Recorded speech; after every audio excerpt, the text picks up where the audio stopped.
Hello everyone, welcome. My name is Phoenix and this is the Consumer's Guide to Filmmaking. Sean Combs, The Reckoning. 2025, Alexandria Stapleton. This series chronicles the life of Sean Combs, better known as P. Diddy, or whatever moniker you know him as. Anyways, from the perspectives of those who worked with him and had dealings with him, this series charts Combs' beginnings in the music industry and his meteoric rise to the top of said industry. It also charts Diddy's many crimes, all leading up to his arrest in September of 2024 for sex trafficking. Yeah, the Diddy documentary was truly everything that I would want out of this project and then some. What a revealing portrait of this person. I emphasize person, quote unquote, in that manner because while I might have thought of Sean Combs as a person before this, I really don't after watching this. After watching this series, I can only view Sean Combs as a fucking ghoul and a parasite. Like, this is not even in addition to him beating and assaulting women left and right, which, you know, obviously is fucking heinous and evil. The absolute hell he put Cassie through and the things he fucking did to all the women that were on his payroll are fucking horrifying. The way he treated the mother of his children is absolutely fucking frightening.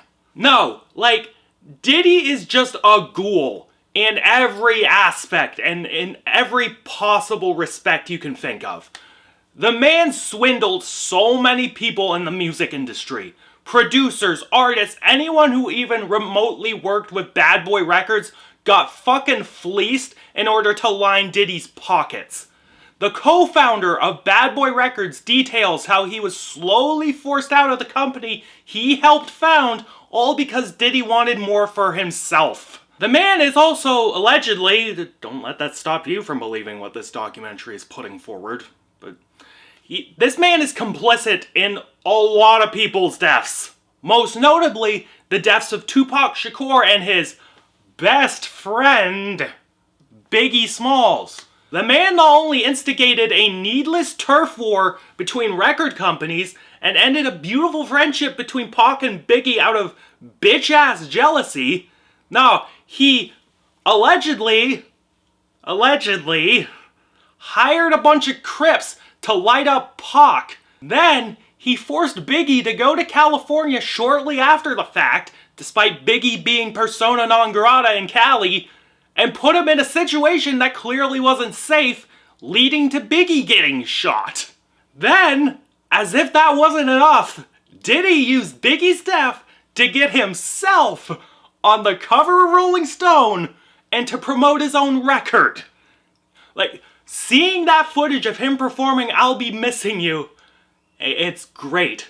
Knowing that he has to pay Sting so much fucking money for the rest of his fucking life. Based. But seeing that footage of him just dancing on stage with that entire bit of context regarding Biggie's death and what he's done, like, it's fucking insanity.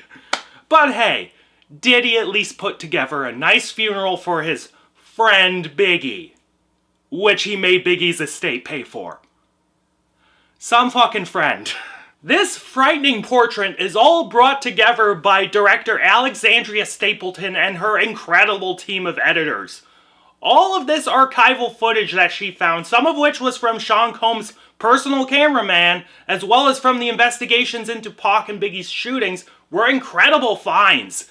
That confession of that Crip who outlined how Diddy orchestrated Pac's shooting, take what he's saying with a pinch of salt due to the circumstances of the interview, but, you know, like, that was insane to listen to. The interviews were all fantastic to listen to, and when combined with the accentuated use of archival footage, created a very visceral connection between the two, and contextualized that archival footage. This is especially so when that footage from Diddy's cameraman is put in conjunction with the interviews. Seeing Sean Combs run his mouth and then his former business associates and friends be like, this guy's a fucking liar?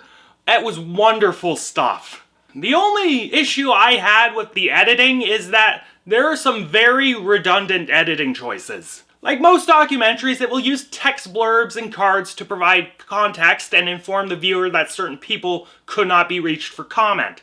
However, every episode started and ended with the exact same text blurb about the charges brought against Diddy in 2024. Like, I get it, but I don't need to see it multiple times in a fucking episode. Once at the beginning of the series, and maybe once at the end for impact, but that is it. There were at least one or two other text blurbs they showed like multiple times throughout the series, like at least multiple times in an episode as well. Like, I had to wonder if that was a Netflix note to accommodate the fried attention span of mine and the preceding generations watching it, but like, whatever. It was annoying regardless. Look, regardless of some wonky choices in the editing room, I gotta respect what Alexandria Stapleton was able to do with this series, especially with 50 Cent backing her. 50 Cent is truly the hater to end all haters. This startling portrait of one of music's biggest fucking leeches really brought to light not only his crimes against women, but crimes against the music industry.